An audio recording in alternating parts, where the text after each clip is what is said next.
Por exemplo, no SS Indianápolis, porque ese era a min costoume moito ese relato porque era como que cambiaba de personaxe. Entón era como tricolanza de taxa. Entón a historia fora verdad ou, sabes, É verdade, sí, é certo, todo o que pasa, excepto, o único que hai de ficción nese relato é a relación extramatrimonial que lle invento aí o capitán do buque Indianápolis. Todo o resto é verdade, ata tal extremo que Hunter Scott, que é o neno protagonista da historia, el, vendo a peli de Tiburón, non sei se coñecedes a peli de Tiburón, a peli é malísima, pero conta a historia dun tiburón que papa xente por aí, vai papando xente como una vale. Pois, un rapaz americano, vendo a peli de Tiburón, hai un momento nesa peli no que hai un tipo que se chama o Capitán Quint, que é o curtidillo aí da peli, que é o tipo experto en, non sei se dicir, pescar ou cazar tiburóns. E entón o contratan para ir ao polo tiburonal.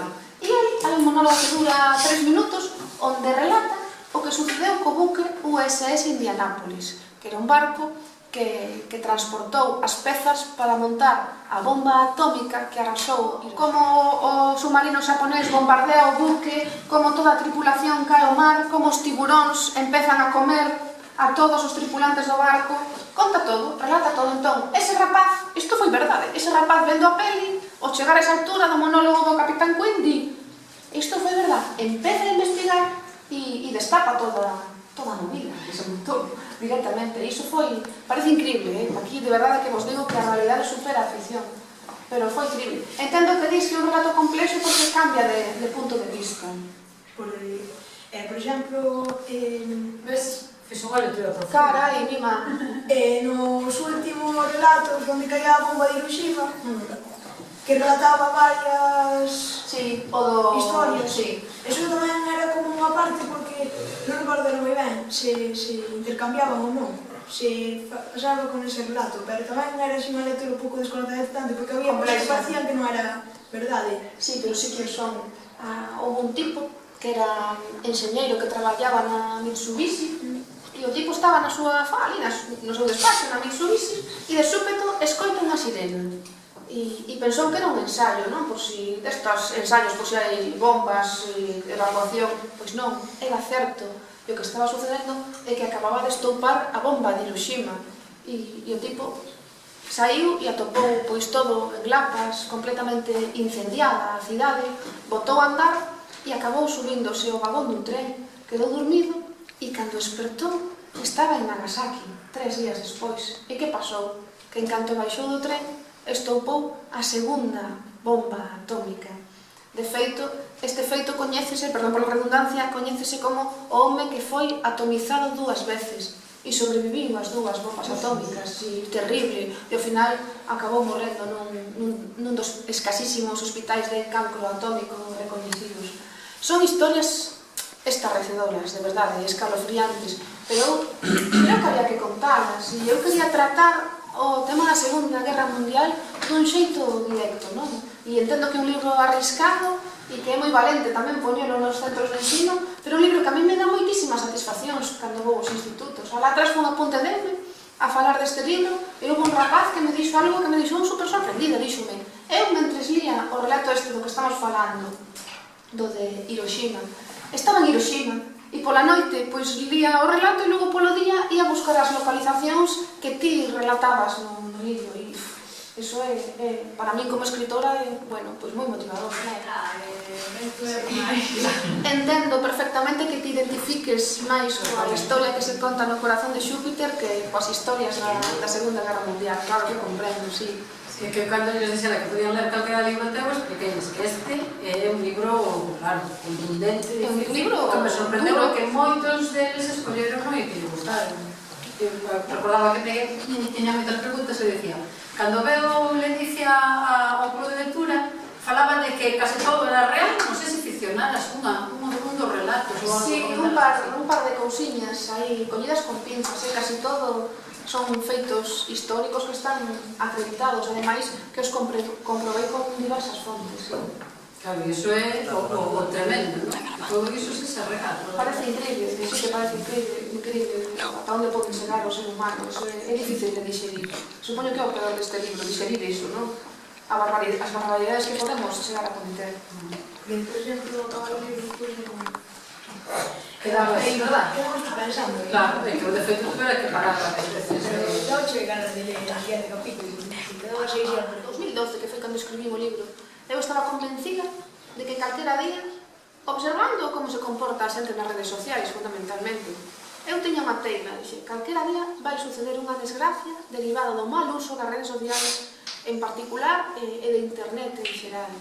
E escribín o Corazón de Xúpiter, non? Para alertar dos problemas do ciberacoso e tamén do acoso escolar.